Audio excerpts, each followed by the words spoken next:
This day, the battle analysis platform will host two massive beasts optimized for battle, killing, and eating. On one end, perhaps the most notorious dinosaur in the Ark survival game series, responsible for innumerable amounts of killed players, butchered tames, and entire terrorized ecosystems, Ark Giga. On the other hand, the infamous reptant assassin known for killing off some of the great apes in Skull Island, the apex predator of this biome counting on nightmarish tools to bring death and destruction to every other life form, the Skull Devil. This episode brings both animals' battle attributes and compares them head-on, compiling all data into a simulation that will bring forth the victor between these two predators in a fight to the death. The rules are simple: no prisoners, no mercy. Who will win? Find out at the end on GojiCenter's Monster Face-Off. Before we begin to analyze these two predators, we must address the elephant in the room. Comparing a combatant from a more or less grounded science fiction universe like the Skull Devil to a video game creature will be challenging. Therefore, for this battle analysis, we will be drawing reference to the closest real-life animals, such as the late Cretaceous Giganotosaurus, to help us fill in the gaps in Ark Giga's unknown physiology, with things such as proportionate scaling, damage forces, etc. With this in mind, let's move on to the first battle category. Number 1, Corporal Build. Using the in-game Giga size as compared to the seemingly smaller dossier-scaled one will ensure a pretty even fight. We'll be using the original Ark Giga rendition, first introduced in the year 2015. Although different, proportion-wise, it still aligns well with the real-life animals in terms of shape.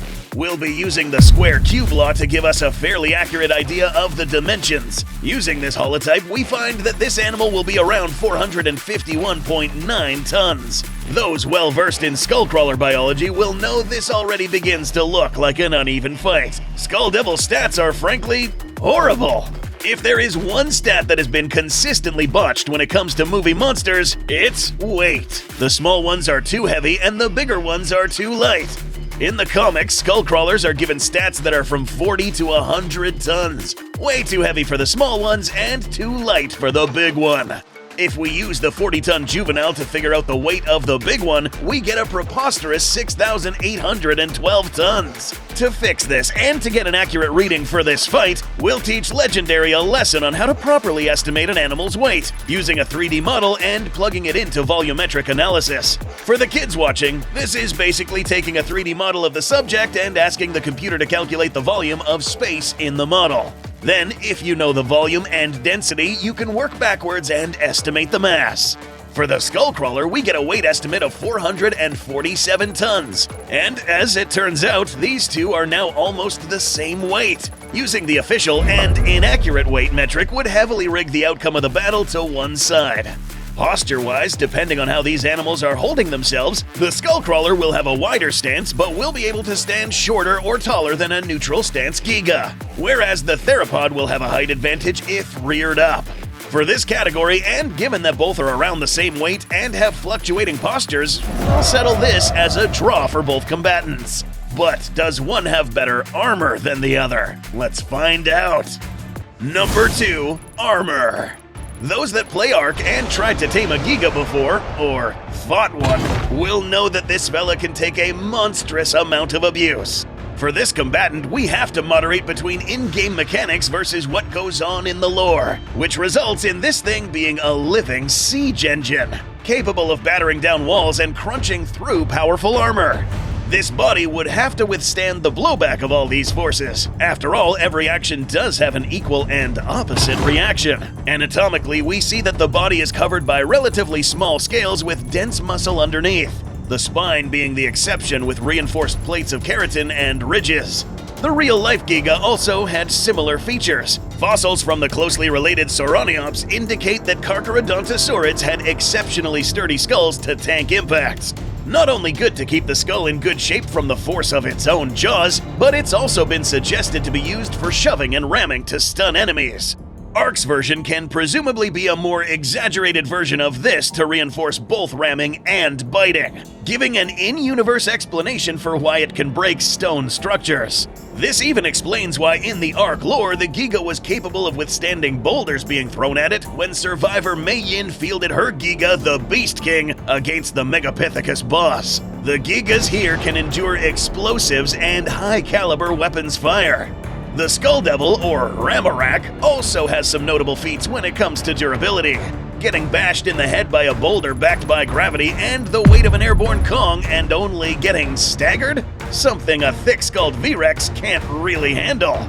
We also saw the Skull Devil shrug off large-caliber machine gun fire. Sure, the rounds might have penetrated but failed to wound the animal in any considerable way.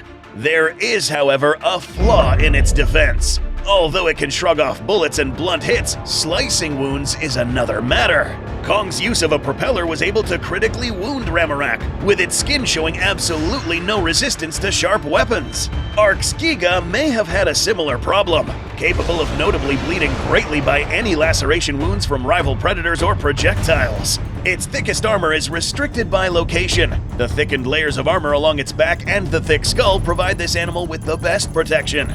In the Skullcrawler's case, the best protected area of its body was its head, with the rest of the hide working like Kevlar padding, great at slowing down things like bullets and cushioning blunt force impact, but horrible against powerful slicing wounds. In this case, the Skullcrawler's advantage will be its posture, limiting the Giga's grabbing range to the head and upper body, as long as it maintains this posture, that is. Since both Giga and Skullcrawler can shrug off blunt impacts, are equally as vulnerable to slicing wounds, and have very resistant skulls, this will settle as another draw when it comes to armor. Things begin to shape a little differently as we begin to discuss number 3, speed. Finding out the speed of an in-game creature that can be ridiculously boosted will be a challenge. For this one, we'll resort to both lore and base Giga stats. Using those and certain objects as reference points, the Ark Giga has a typical top speed of around 37 to 40 miles per hour in a straight trajectory. This actually aligns well with a scaled-up version of a real-life Giga, which would have been quick in a forward charge but would have had a much harder time banking and changing direction than a T-Rex would. The Skull Devil has very few instances of running fast as it can in a forward sprint. However, it is seen to be as quick and agile as Kong himself, meaning these two are comparable in short distances. Earlier on in the film, Kong was able to keep up with both Huey and Sea Stallion choppers. They weren't going at top speed, but these copters can consistently break the 80-mile-per-hour mark and go much faster in a straight line. Kong isn't quite as fast as this, but he is able to take them and grab them before reaching top speed, meaning that Kong, and in comparison Ramarak, could run up to 60 miles per hour and likely much faster. Even if the Skull Devil is somewhat slower than this figure due to its big, heavy build, in short bursts it's likely at least in the same ballpark. Add in a leaping ability that allows this creature to move dozens of meters per second, and we have a clear advantage. Speed in this battle will allow the combatant to wind up a heavy impact to its opponent, trigger an ambush faster, and make tactical withdrawals in combat. For this, the edge will go to the Skull Devil. But what about maintaining top speed? Number 4, stamina. What's better, running with your legs or running with your arms? It's not just a matter of which set of limbs is doing the job, but also the ratio of multiple muscle fibers found in both. The whole body is involved in motion, and as monstrous as the Skullcrawlers are, real-life biology can help us understand why no other animal evolved to look like this at a large scale. One of the Skull Island creature designers once described Skullcrawlers as a species that evolved wrong. Sometimes described as reptiles, amphibians, or not belonging to any major group that still exists in the modern day. This body shape does come at one severe cost, something that matches up what the lore states about them all the time. Borderline fearless and running at a state of adrenaline overload at the cost of starvation, and turns out these limbs may be a big reason why. One of the primary reasons why bipedal pursuit predators never evolve to run on their arms is that the arms contain a large amount of high-twitch muscles. These offer explosive power, but the muscle fibers themselves tear easily, burn through their cellular energy quickly, and are in a constant state of damage and repair that requires a crap ton of nutrients to fix. Slow-twitch muscles make a good majority portion of the legs, like these on the Giga. They are the classic example of trading quick power for endurance. This animal, as well as other dinosaurs that run on their hind legs, benefit from a very specific additional muscle discussed many times on this channel. The caudofemoralis muscles go between the back of the legs to the first sections of the tail. Ark Giga's anatomy is very similar to the real Gigas, so this one most definitely has these muscles. The stiffer, less flexible tail of the Giga would work better at transferring kinetic energy back and forth between the legs as it sways with each movement. The more flexible tail of the Skull Devil, meanwhile, is not attached to its limbs, so it wouldn't assist the same way. Ark's Giga has another set of biological adaptations that will help. Theropods have an extensive air chamber network across their body, helping them expel heat, keeping their muscles and body temperature at optimal levels during strenuous activity. This pneumatic system makes it extremely easy to get around, so in essence, moving is literally as easy as breathing. The Skullcrawler may have greater explosive speed in the beginning, but if this fight turns into a chase or a prolonged slugfest, the Giga will have the advantage in the late battle stages. For this category, Ark's Giga takes the edge for stamina. Number 5, Agility. This is admittedly one of the categories with the clearest divide because of the center of gravity and base stability. Not only does Ark Giga have a higher center of gravity, but also because it has its legs held closer together than the Skullcrawler. The designers of this dinosaur made its legs a bit more narrow than the real-life counterpart. This is a problem because in the event of an impact, if the Giga is not in a wide stance, it will definitely topple over. Giganotosaurus evolved from successful lineages of already huge predators living in open environments. Instead of having to maneuver through trees and dense vegetation like T-Rex's ancestors, it was built to cover a lot more open ground in the most efficient way possible. This is reflected more or less in the game as well. A Giga is often found in a mountainous area with relatively open valleys, not exactly the most dense cover. Gigas in this game aren't known for having the greatest turning radius either. Instead, when they get flanked, they often have to keep running forward and turn around a wide arc or try to catch up to their target over a long straight distance. So, if they can't bulldoze through obstacles, they start having issues. Even though it does need more energy, the Skullcrawler could leverage its very efficient build quite effectively. Being pretty front-heavy and having the center of gravity right between its shoulders, this ends up being a pretty stable animal, with the very muscular and heavy tail left to whip around freely. And if it swung its tail in a specific direction, it could rapidly turn around thanks to the momentum pulling its body aside. Being closer to the ground with the arms spread out means that it will be a lot more difficult for the Skullcrawler to lose its footing, or handing. Toppling over is caused when the center of gravity gets pushed out from the base of stability, which for this animal is very hard to do. For the Giga, it is a lot easier. The only way for this animal to get flipped is if the Giga catches this animal in midair. Speaking of which, if we factor in this animal's leaping ability, which practically allows this animal to teleport from one position to another in seconds, we have a highly superior movement ability than the Giga. That's as long as stamina holds. Without needing to explain further, the highly agile and stable Skullcrawler will take its first edge in overall agility. Now, let's talk about who will be making smart or dumb decisions in the midst of battle. Number 6, Intelligence. Ark mechanics are one of those tricky things to quantify for a fair comparison, given that the in-game AI sometimes range from brilliant to outright stupid. Looking at the behavior of both the real-life animal and lore, however, Ark Giga might not be too shabby. While the brain of the real-life Giga wasn't as big as that of a T-Rex, this doesn't mean the Giga was unintelligent. The major differences in the brain are more from neuron clusters meant for the sense of smell, so the difference in the portion of the cortex responsible for cognitive planning wasn't all that different. Giganotosaurus intelligence is said to be somewhere between crocodiles and mammalian carnivores, which does allow for some surprising high thought. Crocs are capable of pack hunting, planning, and even setting traps, all necessary for taking down dangerous sauropods like Argentinosaurus. Real-life Gigas would accumulate a wealth of experience thanks to being long-lived, unlike animals like T-Rex who reached the old age of 30. Gigas could live up to their 50s. Healthy individuals may have lived up to 70. But there's an in-game detail that might put all this to waste. Ark's Giga, like every other living organism, is generated in the maps by the Overseer. This might imply lack of experience, but there's a catch. Human protagonists in Ark are all generated as well, copied and modified from the past, but also retaining memories. If the program generating the animals did something similar, it's likely that any generated Giga would not only have experience from its long time in the game, that being because there's almost nothing in the map that could cut its life short, and have memories of whatever original Giga template it was modified from. That is, except when it's in rage mode. In both in-game and lore, the Ark Giga goes completely berserk upon entering the enraged state. Now this has some massively critical benefits that will be discussed later, but it means that all strategy has gone out of the window, except mere hunting instincts. Even a tame Giga raised from birth that is loyal will turn on its caretaker.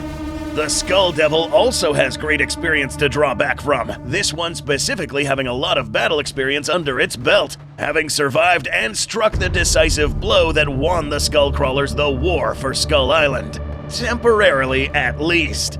These animals by default are intuitively fixated on their objective, which is hunting and eating. However, this adult version is shown to pause and think. Examples are showing cognition by not acting berserk, at least in the beginning of the fight, and stopping and looking at Earl Cole with suspicion instead of lunging in and attacking mindlessly. To be clear, in both the film and book adaptation, Ramarak did take pause before he attacked. In the book, he actually decided to bite down only to get blasted, but survived nonetheless. In combat, especially against big animals, Skullcrawlers do know how to target certain weak areas of their prey, such as aiming for the neck and head many times, disabling limbs, and knocking things off balance. This will be more or less easy to figure out against an animal who will have more trouble keeping its balance. Whereas the Giga has decades of battle experience, the Skull Devil potentially has centuries to draw from. And it doesn't seem to suffer from some of the impetuousness of its younger counterparts. Therefore, the Skull Devil takes another close edge when it comes to battle intelligence. Number 7, senses. Detecting your enemy is just as important to any engagement as fighting them. A clever ambush might win the day, whereas a botched one might lead to defeat. One thing mentioned in official factoids is that these have a lot in common with snakes. Inside snakes, we may find a reason why Skullcrawlers were really good at hunting. A forked tongue and head shaped similar to a mosasaur might reveal that this fella might have a Jacobson's organ right above the roof of its mouth. This tongue would pick up airborne scent particles and get scanned by this organ, telling it what type of animal it is and what direction it came from depending on which fork picked it up. Other material found in Monarch field guides make it sound like this species has something similar to the infrared pit sensors found in boas, pythons, or pit vipers. Possibly placed close to the dark patch in front of the actual eyes, this contains a sensor attached to visual organs which will allow the Skullcrawler to actually see heat sources. Even through water, fog, or dense dark environments, as long as you're a warm-blooded creature with a pulse, this animal will see you first. Speaking about sight, Ark Giga's vision isn't too bad after all. A 2001 study on the closely related Giganotosaurus revealed that the brain was similar to that of crocodiles in that it emphasized sight over smell. Not that it couldn't smell good, but rather not be as good as the overly powerful smell detectors of a T-Rex. These guys were sight-based, with a lot of focus on telling light from dark in night vision, as well as good color vision that could potentially extend to the UV spectrum. In short, a Giganotosaurus would have way better color vision than humans. With 15 degrees of binocular overlap, this means that this animal had better forward vision and depth perception than the Skull Devil. In-game, these guys are good at spotting entities at different elevations and distances. So, here's how things are looking so far. Ark Giga has better close-range vision. Its way of smelling can pick up traces over a long distance, but with less precision. The Skull Devil has a better mid-range detection that can compensate for poorer vision with heat sensors. So, where will these two encounter each other? Both the island and Skull Island have more or less similar topography, areas with plains, mountainous regions, jungles, and swamps. It's likely that both Skullcrawler and Giga will run into each other in the terrain that more or less matches up with what they were accustomed to. Alleyways with high rocky plateaus with enough space in between to hunt and maneuver around. Here, the one who will have the edge will be the animal that can accurately pinpoint where the opponent is first. Now, the Giga will find out something is out there, but through dense or hard visibility situations, the Skullcrawler will be the one to set up a better ambush. Whether the Giga will survive this initial attack is another matter. Since the Giga won't be able to fully engage until he sees Ramarak, the Skullcrawler takes this edge in census. Number 8. Bite Effectiveness. Since both animals stood at a draw when it came to armor, there might end up being a stark difference and hence a clear winner of this edge. While the real-life Giga did not have the jaws of the T-Rex, it still isn't to say that its jaws weren't powerful. Bite marks and evidence of diet show that even smaller animals like Allosaurus were capable of breaking and crunching bone. Giganotosaurus had the most powerful bite of any carnosaur thanks to being both the largest and robust. Scaling up to Ark's version, and we have an absolute monster of a bite that can both in-game and in lore one-shot a major portion of the animals that are found on the island. Scaled up from the real-life animal, Ark's Giga would have teeth that are almost 3 feet long from gum to tip, and double if you count the root. This type of teeth, called zyphodont dentition, is why they would have inflicted a target with horrific wounds and loss of blood, hence the Nash effect seen in-game. This is just an exaggerated version of the real-life specialization. While Giga's teeth weren't meant for clamping and crushing like a T-Rex, this type of tooth comes with the benefit of being able to repeatedly bite down multiple times in rapid succession, just like in the game. Serrations on the front and back of each tooth make each the equivalent of a hacksaw that can pierce, bite, and slice. Consider that the comparatively weak bite forces of animals like the Komodo can cause catastrophic tissue damage with these kinds of teeth.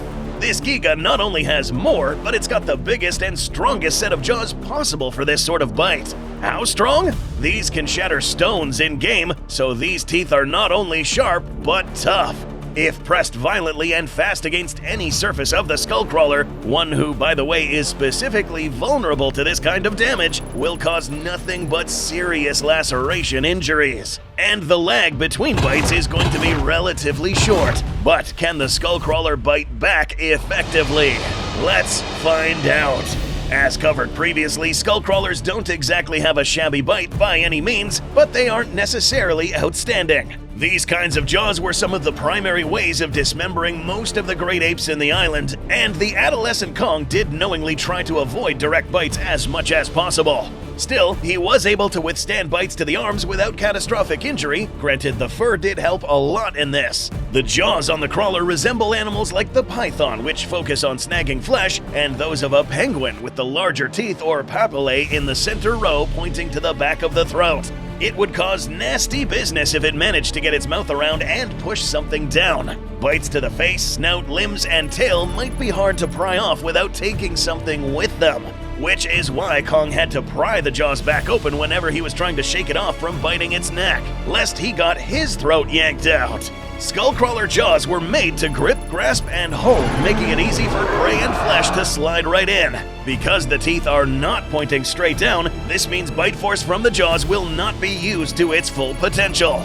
Used against the broad frame of the Giga, it really wouldn't do the required damage to kill, unless it was aimed at the throat coupled with a very good grip.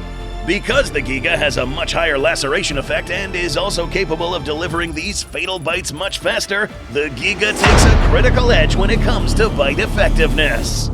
Number 9. Auxiliary Weapons. Bites will not be the only way to deliver damage. The Skull Devil has an extremely adept body for grappling and restraining. Not only are these the limbs used for movement, but also capable of grabbing and manipulating the opponent, tipped with a few meter-long claws that are both robust and hooked, the optimal shape for rending flesh. The longest one on the third toe in this case will probably cause some nasty gashes almost every single time it climbs on top. Perhaps the most notable of these additional sets of weapons is the tail. Taking up half of its length, this prehensile limb can pick up animals as heavy as itself and hurl them over large distances. This type of weapon will be something this Giga has never encountered before. The animals that he dwells with don't really have this specific type of prehensile tail. Instead, upon seeing it, the Giga will register this as something that could potentially be used as a whip, which is something the Skullcrawler does use this for. This adult one has bony barbs that will make each impact a lot more painful and capable of cutting through skin. Next, we do need to bring up the tongue of this animal, which is somewhat of a strong limb as well, similar to the tail. Able to extend up to 10 to 15 meters fully extended, this tongue is capable of wrapping around limbs, potentially used for disbalancing, trapping a victim and bringing it closer to its mouth. This arsenal of weapons just gets bigger. For a very resilient animal like the Skullcrawler, one of its key strengths in its anatomy can be used as a very effective weapon: its skull. Being able to resist blunt impacts to the head means that this head can also be used as a weapon. It's already been established that this animal is faster than the Giga, so this head, backed up by its estimated body weight at the speed mentioned already, could produce a hit of anywhere around 1,690,414 psi. That is a force spread amongst its relatively flat head surface area. However, if it does manage to connect, this sort of force will break ribs, assuming it winds up a fast enough charge, and the Giga just sat there and took it. Ark's Giga does not really have the massive arms its opponent brings to the arena, but they aren't completely useless, being longer than the paleo-accurate Giga. They are pronated, a less optimal hand orientation for grabbing things, but in this case are useful because they are longer and will help in getting up faster than a shorter arm would. Moving down, we find some mighty legs with claws that can do some serious damage. Once stomping on an animal, the Giga would technically be able to keep an animal pinned down thanks to its weight distribution, and then curling the claws into the victim, causing some fatal wounds, while being in an optimal position to use its jaws. Similar to the Skullcrawler, the Giga will be able to use its head for ramming. Ark Giganotosaurus are notoriously dense-headed. The lacrimal bones above the eyes and the roof of the skull were very thick. Headbutting, slamming the head into the opponent, and shoving were all useful maneuvers used to stun prey. Even though we really don't see this in-game, remember that animals in Ark attack the same way over and over due to game engine limitations. Lore-wise, they would be a lot less restricted. Both animals have at least one grappling capability and ramming maneuvers. Both are resilient and tank a lot of damage. The Skullcrawler in this case has a larger array of weapons and options to choose from depending on the situation. One to strike at a distance, throw an opponent, keep one in place, all this at the expense of balance. For this category, the edge will go to the Skullcrawler. The stats for each combatant are taking shape and are almost ready to meet in the arena. Before unleashing them, we will bring up the X Factor. One attribute that both animals share is the ability to endure massive amounts of punishment, and entering a frenzied berserk state with two very different results. Skullcrawlers of any size are driven by a perpetual state of ravenous hunger and adrenaline overload, explaining why they are very resilient to pain and injury. In their case, the longer the battle goes on, the more erratic and unrestrained they get. This was the case of Ramarak, as he went for a really risky battle methodology against Kong, which at the end cost him his life, over something silly. This does have benefits, such as shrugging one wound after another when other animals may tend to retreat. Now, yes, the Skull Devil did show that it could at times moderate this behavior, or taking its time once the ape was restrained, but after taking successive damage like getting slashed, pummeled, and Weaver blowing up its eye, the Skullcrawler seemed to kind of lose it. Being obsessed with something to eat after a knockout, Kong managed to turn this seemingly strong weapon into a very detrimental weakness. We've been making mention of Giga's rage mode frequently, but it's now time to study it a bit more. This in-game mechanic makes this already aggressive apex predator into a force of pure unstoppable destruction. After taking a large amount of damage in rapid succession, especially by blunt force of bad falls, the Giga's physiology triggers its infamous rage mode. In this state, any prior injuries are still there, but its body overrides any pain and does not slow down this dinosaur at all.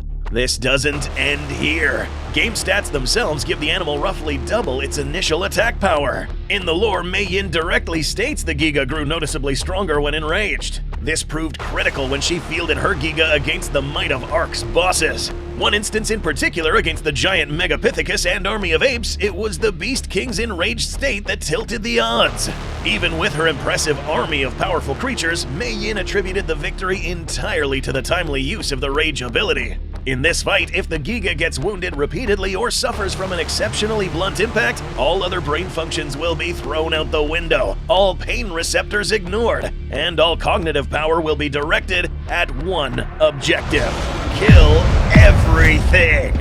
No slowdowns, no matter the wound, as long as it's physically able. A truly puzzling and frightening sight to see for any opponent. We are now ready to unleash both combatants in the battle arena. The Skullcrawler, with its large array of weapons and agile build, wins the edge in speed, agility, a close edge in intelligence, better senses to set up an ambush, and auxiliary weaponry. Ark's Giga can survive a long battle by winning the edge in stamina and taking home the very critical edge of bite effectiveness. Both animals stand equal when it comes to corporal build and armor. This battle takes place in an environment that meets both animals' preferred settings. Enough places to walk through with rugged terrain to sneak up on prey. In such terrain, the likelihood of an encounter between the Giga and Skullcrawler would be high, in a place where neither has a clear deciding advantage.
As seen in this battle simulation, being on terrain that hosts a neutral encounter, it is Ark's Giga who takes the win. That said, this was a very close matchup. Both combatants have distinct advantages over one another that, in fact, if circumstances were changed, could result in the battle being very different in favor of one or the other. The attributes that ended up being the deciding factors in this battle terrain were bite effectiveness, but more importantly, the X factor. Because the Skullcrawler is better suited with the appropriate senses, this animal was actually able to pull off a successful ambush, catching the already nervous Giga off guard. Any lesser animal would have succumbed, but this isn't just any animal. Ark's Giga is made different. The explosive Skullcrawler, seeing that this thing is easy to topple over, pulls its leg and knocks the Giga on its side. Before it can move on to another body part, the Giga's loose foot manages to inflict a nasty cut to the Skullcrawler's face. Ramarak recovers despite the deep wound, but this is far from over. The battle has just begun. Ark's Giga gets surprised by the crawler's long reach and a tail that can strangle him. In an attempt to topple him over, the Giga takes a wide stance and manages to shake off the Skull Devil. This tail is already registered as a threat, and a predator like the Giga handles this with ease with its exceptionally sharp slicing bite. Angry and hungry, the agile Skullcrawler hops and pins down the Giga, and attempts to bite its back to deliver a decisive blow. This bite lands on the armored back of the Giga, who rolls over in a desperate attempt to shake off the Skullcrawler once again. Those hands and arms have proven troublesome. Remembering that an ambush worked prior, the Skullcrawler makes a tactical retreat and sets up another surprise. In a more neutral environment, we see that both resilient animals dragged this into a slugfest, tiring the Skullcrawler faster and making it resort to more drastic tactics, such as blunt charges, which in this case ended up inadvertently activating the Giga's rage mode. The smart thing to do would be backing off and waiting for it to wear off, but since the Skullcrawler was already hyped up, this wasn't going to happen. In turn, the Giga, with close to double the energy, strength, and pain tolerance, now moves faster, and his blows are much more lethal, enough to knock back the similarly sized Skullcrawler, punishing it with its now more fatal bites to the muscles and tendons. The result being a handicapped animal at the mercy of a predator who won't stop biting. Ark's Giga may have been the victor here, but remember, considering that in the novelization the Skull Devils were stated to be amphibious, the Skullcrawler might have had a huge advantage if the battle specifically took place in the water. Even if it was hip deep, and since the Giga is notoriously slow in the water, the Skullcrawler would actually be able to end this battle quickly, given that it would be moving freely while the opponent was a sitting duck. Similarly, in a more dense terrain with even more obstacles, Ramarak would have possibly won. Without putting these two creatures in neutral circumstances, this is one of those battles that can really only be answered with, "It depends."